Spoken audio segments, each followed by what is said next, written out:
All right, guys, we are going to continue in Philippians chapter 2.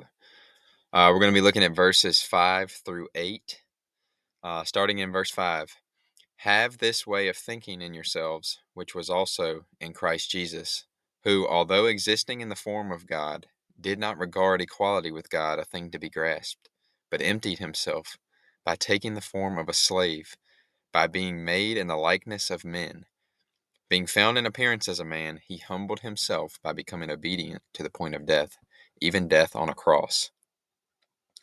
So when we look at these verses, we see the humility and loving kindness of Christ in his incarnation.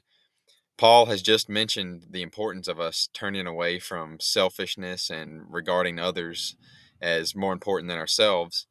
And he tells us in verse 5, have this way of thinking in yourselves, which was also in Christ Jesus.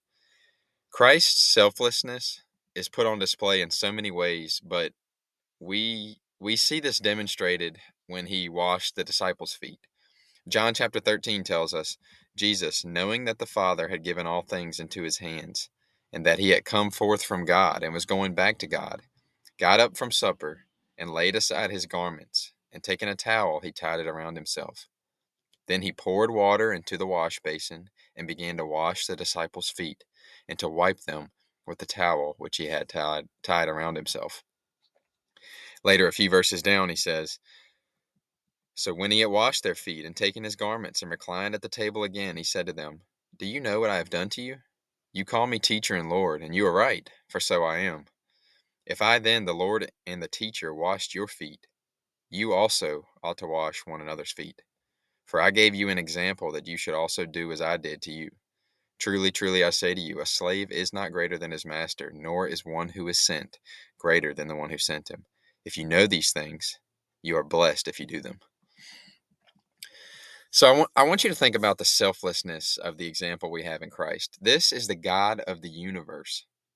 Hebrews 1, God, having spoken long ago to the fathers and the prophets in many portions and in many ways, in these last days spoke to us in his Son, whom he appointed heir of all things, through whom also he made the worlds, who is the radiance of his glory and the exact representation of his nature, and upholds all things by the word of his power, who, having accomplished cleansing for sins, sat down at the right hand of the majesty on high, having become so much better than the angels, as he has inherited a more excellent name than they. This is the King of kings and the Lord of lords, who created all things. Typically when you think of a king, you think of a ruler who has thousands of slaves and servants, someone that is respected and honored by all and seated in the highest position of authority, someone who you cannot reach or speak to unless you are summoned to be in their presence. Jesus Christ is the King of Kings, and he is taking the task of the lowest of the slaves by washing the feet of sinful men. He was putting the interests of others above himself, and his humility that is put on display is remarkable. I mean, this is amazing love. The King of Kings washing feet. Continuing on in verse 6, who, although existing in the form of God, did not regard equality with God a thing to be grasped, but emptied himself by taking the form of a slave, by being made in the likeness of men. As we look at these verses, we see that Christ is God. John chapter 1, in the beginning was the Word, and the Word was with God, and the Word was God. He was in the beginning with God. All things came into being through him, and apart from him, nothing came into being that has come into being. Further down it says, and the Word became flesh and dwelt among us, and we beheld his glory, glory as of the only begotten from the Father, full of grace and truth. Colossians 1 tells us of Christ, who is the image of the invisible God, the firstborn of all creation. For in him all things were created, both in the heavens and on earth, visible and invisible, whether thrones or dominions or rulers or authorities. All things have been created through him and for him. And he is before all things, and in him all things hold together. And he is the head of the body, the church, who is the beginning, the firstborn from the dead, so that he himself will come to have first place in everything. For in him all the fullness of God was pleased to dwell, and through him to reconcile all things to himself, having made peace through the blood of his cross, through him, whether things on earth or things in heaven. Christ is and always has been God. In his incarnation, as he took on human flesh, it says he did not regard equality with God a thing to be grasped.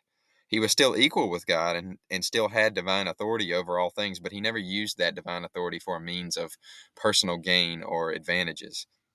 Instead, he endured ridicule, persecution, and hardship. He created all things, but he didn't use his power or miracles to acquire wealth or personal gain, but instead was very poor and owned very little, and used miracles to serve and help others. It says in verse 7, but emptied himself by taking the form of a slave, by being made in the likeness of men. It's important to understand that Christ did not empty himself of his deity. He was and is still God. When it says that he emptied himself, it means that he emptied himself of the privileges that he had. In the high priestly prayer, Jesus prays in John chapter 17, I glorified you on the earth, having finished the work which you have given me to do. Now, Father, glorify me together with yourself, with the glory which I had with you before the world was. He emptied himself in that he gave up the unveiled glory and face-to-face communion with God the Father in heaven. He took the form of a slave in the likeness of men so that he could be our substitute for sin. Verse 8, being found in appearance as a man, he humbled himself by becoming obedient to the point of death, even death on a cross. God is holy and righteous, and no sin can stand before him. Sin must be punished by God's righteous wrath. Christ's substitutionary death on the cross was the foreordained plan of God. God poured out his wrath on Christ so that the punishment for sin would be satisfied for all who did and will ever trust in him for salvation. After trusting in Christ, the debt for sin has been forgiven because he paid it all, and his perfect righteousness is given to you as if you lived his perfect, obedient life. God raised him from the dead because death could not hold him, and he is seated at the right hand of God, interceding for everyone that is saved by him.